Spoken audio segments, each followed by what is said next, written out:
Welcome to Fishing Without Bait, a lifetime without definitive expectations. Whether you've gotten here by accident or were kidnapped or just hatched here, welcome aboard. I'm Jim Ellermeyer, I'm a behavioral health therapist, and what we do is we help people explode into their lives through full impact mindfulness. And we're going to continue our conversation with our fascinating guest, the Beastman. With closure, I didn't have that closure yet with my ex. And I met Anna, and Anna doesn't know this. And I'm not ashamed to say it on here now. And when she hears about it, she'll probably be like, why? Like, I don't know how she'll feel about it. But when me and her were starting to get together, I didn't have that closure yet with my ex. I needed that before I even moved on. Like, if I knew I was going to get involved with Anna, I needed to have that closure. So I was driving up to see her. I ended up still have her phone. I still had Val's number on my phone. So I ended up calling her. It's like, hey, I'm gonna give her a call. What's the worst that happens? She doesn't answer. Well, it turns out went to voicemail. So she just had a kid. And I said, hey, I just wanted to let you know. So I just want to say, hey, hope all is well. Saw you had a baby. Just wanted to say congratulations. She's beautiful. I just hope everything's going well with you. And she sent me a text. And sent me a picture of the baby. She's like, hey, everything's good. So I knew right then and there, any hate, any problems, any issues, like anything that would have caused me to to have any scowl, anything towards her, anything negative was all gone. So you wanted to have that resentment gone, have that any bitterness gone. What you were actually doing was what would be called the 9th step in 12-step recovery, which would be making amends. Yeah, and it felt good.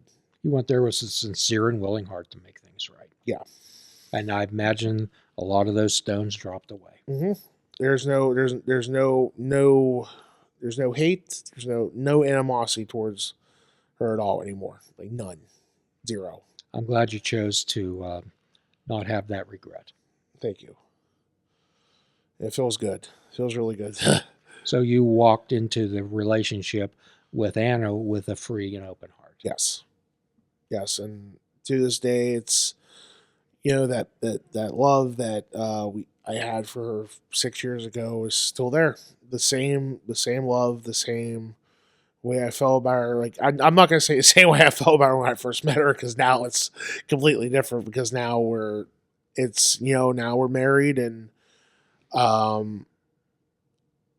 this is like when we talk about steps, is like I learned in the first relationship, my first time I did this, I put wrestling first, and wrestling was, like I said, wrestling's always been my love, my real love. Like anything I've ever wanted to do, that was it. Like that was the first thing I ever wanted to do. And now, like with her, it's not the same anymore. It's like I love her. It's not wrestling's first, and it's not wrestling first. It's my wife is first, my family's first. Thankfully, I've been able to all the stuff that I've wanted to do in the business, like all of a sudden it's just happened within the last 5 years, getting to all the success I've had has been when we've been together. But at the same time, it's a lot like at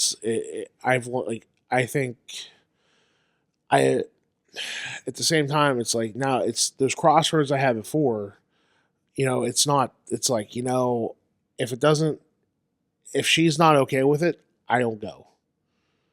Yeah, I'm not going to do it because, this summer I'm going to be away from, first time, we're going to be away I'm going to be away from her for 3 months this summer. I'm going to Japan.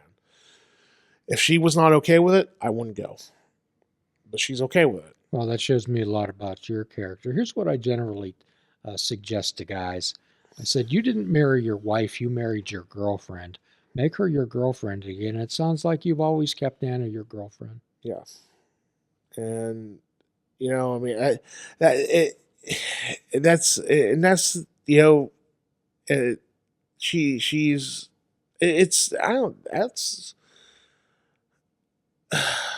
she is. I mean, she's my best friend. I wouldn't say girlfriend. She's my best friend. Okay. She's my best friend, and I can't, like, she's she's with me whether I'm with her physically or not. So, we've been through a lot You have together. a big heart, Wes. I do, and like sometimes it's my biggest strength, but it's also my biggest weakness, and it's okay. When you have a big heart, sometimes it's going to get stepped on. Yeah, and it's been stepped on a lot, especially being in the wrestling business over the years. Yeah, it sounds like you didn't have a real clear path. When I started out, I was 14. Went to my very first wrestling show when I was 14 years old, and I knew like right then and there, like seeing it, like my first like indie show, like independent show, and I saw like I'm thinking it's like, oh, we're gonna see like I knew I wasn't gonna see Stone Cold Steve Austin or The Rock or anything like that, but I got to see Doink the Cloud, just as good. Uh but I didn't know like what I was gonna get into because like there was a guy out there named Sweet. His name was Sweet Stevie Lee. Passed away years ago, and he was like my first like real interaction in the wrestling business because I'm sitting in front row. I'm like, yeah, you suck. Being a mark, I don't being a fan. And this guy, he gets on the mic, is like, "Oh yeah, you think you're a tough guy, huh? Why don't you get your ass?" Oh, he's like, "Get your fat ass in this ring." He's trying to get heat. It's 2000. It's like 2001. You can say whatever back then. It's and I saw. All right, so I take off my hoodie. I slide in. I slide in the ring. Ah! Slide in, and then a security pulls me out while I'm sliding in, and they kick me out of the building. No. So while that happened, I actually snuck back in and sat back in the same seat where I was. I just put my hoodie on so no one was seen. End of the show, he comes up to me. He's like, "Hey, kid, I appreciate you giving me that heat, but don't ever get in the ring." He's like, "Man, I'm sorry." He's like, First time I've ever been to a show, I want to be a wrestler." He's like, "Well, that's not the way to get into it." So there's local guy named T Ranchula. Love T, he was like trying to get people to help tear the ring down. And he's like, "Hey kid," he's like, "You help me carry a couple poles, I'll let you in the ring for a bit." I was like, "Okay." Stepped in the ring.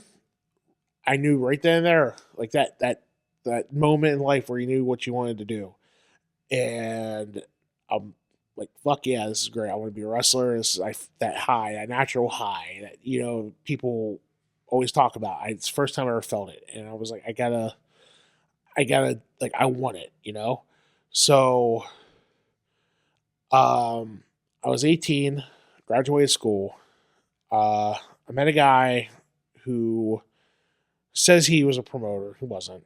He tried to run shows down where I lived at. I was the gopher guy for him. I put up his posters. I tried like got him a building, all this, all that. And then I moved away.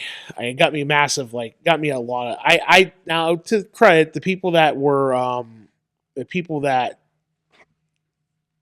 stepped on me. I deserved when I started out because I didn't really come in, didn't start things out the right way. I kind of like came in the outlaw way of coming into the business. Just trying to get in. I was just trying to get into the business. I didn't know how to do it. I didn't go to a wrestling school. I wasn't part of no clique or anything like that. Like I just wanted to be in the wrestling business. So like I met guys that were like, "Oh yeah, I'm a wrestler," and a local pizza shop. It's like, "Oh yeah," and I'd go to a show with him, and like he'd just be sitting in the crowd. I'm like, "Oh, you're not? I thought you were booked." He's like, "Oh, they didn't use me." And I go up to the promoter. I was like, "Hey, this guy was supposed to get booked. Why are you booked?" He's like, "I don't know who the hell he is." Like shit, like stuff like that. And I'm like, I was just trying to find any way to get into the business, and like I like for now, like I did have a couple instances where I was able to get into the ring because I had my first match when I was like my first battle royal. I was 16 years old, which is like boy. because I was going like I know I skipped a couple of steps, but like I skipped a couple of things. But like when I started it, I would like I'd come and help set up the ring, and like they would let me get in the ring, and they would like teach me like I learned how to take a bump, I knew how to lock up, and I knew how to body slam. I was like I'm a trained wrestler, let's go. Yeah, it didn't work. That did more than that than there's more than that than you think. So like I started when I was 16. I was a lean, mean 260 pounds. I'm like right now I'm down 375, but we'll get back to that in a minute. Um, but when I started, like I said, I was wanting to be in the business. I didn't care how, I didn't care what I had to do. I was just trying to get on shows, trying to work, trying to do all this. So when I came back home from school, I ended up there was like a local guy who I knew. He was like, hey, I went up to him, I was like, hey, can you train me? I wanted to get trained. So, there's like maybe 3 or 4 times we went to like a local rec center, had mats up, he would teach me a couple things, and then one thing he always told me was like, in this business, you have to have an ego. You gotta act like your shit doesn't stink. So I would go to shows with him, and or if I would be at shows like hanging out, I didn't shake people's hands. I acted like my shit did this thing. I acted like I was a star, and nobody gave a fuck about me. Everybody's like, who is this guy who is this big dude who thinks his shit doesn't stink? Fuck him. We don't want him around. I got myself blacklisted, but yeah, got blacklisted, got quote unquote canceled. But I didn't know. I mean, anytime I would get an opportunity to get a match, I always got my ass whooped. So I got booked on this show in West Virginia. I was riding down. I rode by myself. Got a speeding ticket that day. I remember this day very well because this was a crossroad. This is like we talked about earlier, crossroads. I ended up driving. His name was Rick. Drove him from. He went down to the show. I drove home with him. Drove him home because he lived not too far from me. He said he saw the match. He's like, you got something. You have something. You just gotta get the right. You just got to get trained properly. It's like I know I want to do it, but like I don't know what to do. So ended up. He made a couple calls. I do not a couple fairs, but I had to like basically beg to get like into the school, to this wrestling school in Pittsburgh and McKeesport, which is we don't talk about in the wrestling realm in Pittsburgh anymore. Uh, Only because it's not worth talking about. There's more bad than good out there, and we ended up the guy who was training at the time. He ended up. I was there for. We were training in his log cabin where the shows were running at, and we ended up. He ended up leaving because him and the promoter had a big like blow up. So after that, I was training there for like 2 months. And I'm like, after that, I'm like, well, shit, what am I gonna do? What's going on? So we ended up training in Rick's garage. Rick set his ring up, and and it was half inside, half outside. And we were training in the winter month. Like we trained 6 months every Sunday. When it was snowing really bad, during blizzards, we would have to stop training, and like snow would get on the canvas, and we had to sweep it out. It'd be hot in the summer, no air conditioning. So I had a true test of like paying dues, like earning my stripes, like in my like. And then in May of 2006, I had my first official match as a trained wrestler in Middleburn, West Virginia. It was me and Devin Devine, and he was under a hood against a young Chris LaRusso and a gentleman slash female who has been a very good friend of mine my entire life, named Super Oprah. So that was my very first match, and I got the win. And I got the win on him. Yeah, that's something that no one can take away from me. So when I moved, I had that. So I got trained, and then started getting booked a little bit. But I had a little bit. I still had a little bit of that stigma from back then, and I was like, I was getting booked on stuff, but I was like just doing battle royals. I wasn't getting matches. I was getting booked on like, oh hey, you're coming to do a run in. I wasn't getting paid for it, but I was getting booked. It's like weird. But then I would go like out of state. I'd go to like Ohio or down to West Virginia, and I'm getting better opportunities. Didn't help the fact that like I was also like a big guy, and I didn't learn how to like throw my shots very like I'm a big guy. I'm throwing my shit in wrestling terms, like laying it in, but I was also hurting people. And that was something I had to learn really quick to not do. So like whenever I get an opportunity, I do something to mess it up. So, like for example, I got an opportunity to wrestle for a promotion called IWA East Coast, and when I did the show, did good, had a good showing. Next day, worked the show in Parkersburg, West Virginia. Ended up working with the guy who I worked with the night before. I ended up working with one of his kids, and I did a spot where, and this is my experience being ring savvy. Ring ropes are supposed to be like top middle bomb. They're supposed to be like 3 feet apart. The ropes here are like a foot and a half. So I did used to do a spot where I would like slide, like I would hit the ropes, but I would slide through and have the guy like hanging on. Well, the guy went with me, and it ended up breaking his rib. Oh. And I ended up getting a reputation being stiff, not knowing how unsafe. That didn't work out well. So once again, any momentum that I had, I fucked myself up by doing that. And then people would talk, and I'd get buried. I wouldn't get booked. So that happened for that was a year. It happened for a year, and it got to the point where like up here, nothing was going on up here for me. I was maybe wrestling one show a month, if that. And that was like for places like, and that was for like companies that didn't really have a good reputation of using guys that were properly trained. Basically, I kind of went back to where I started. You know, where I was trained, but I was the trained guy on the show, getting the working the untrained talent, which didn't work out well. And eventually, then I went to that crossroads in my life where I was like, well, I'm working Black Diamond. That was my home promotion. I was doing stuff there, but other than that, I wasn't really doing anything else. So I ended up moving away. I moved down to West Virginia. Down there, that's where I really, that's where I learned to work. That's where I learned to become.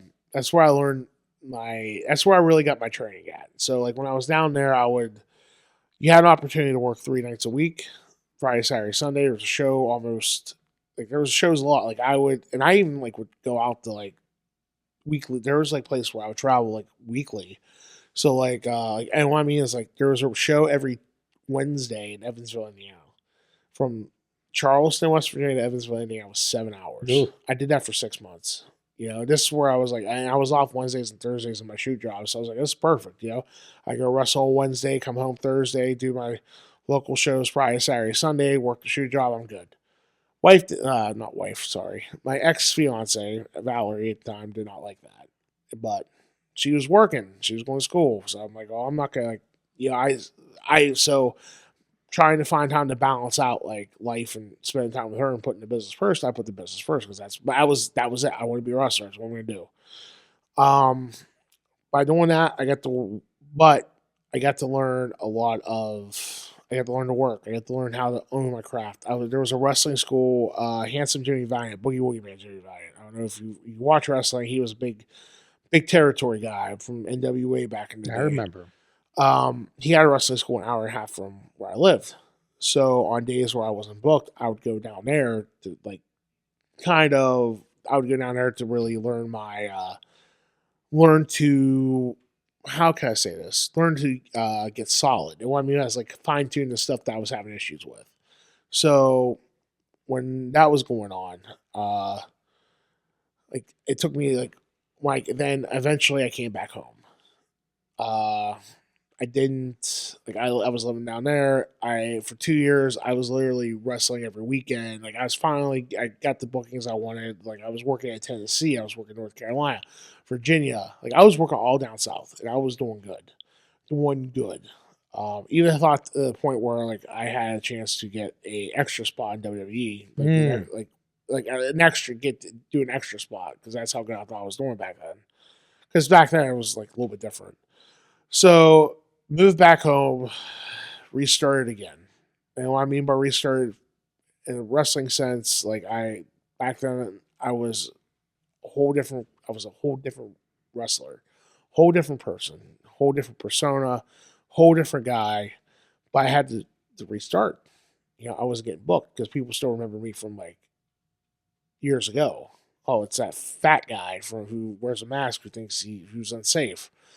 So it took a long time it took a year to get my foot bearings back up here. But once I started showing success and showing that I know what I'm doing, all the detractors and all the haters and all the people would talk shit about me on the internet and all the people that was like burying me in the locker rooms, those people now that hated me back then are the ones that are kissing my ass and respecting me. And I'm okay. But the thing is though, I knew they never liked me. I knew that, but I've always treated them with respect because that's the way I was taught, and I still treat them with respect to this day. No matter how they treated me in the past, I never was the guy who's like, hey, fuck you. Never been like that.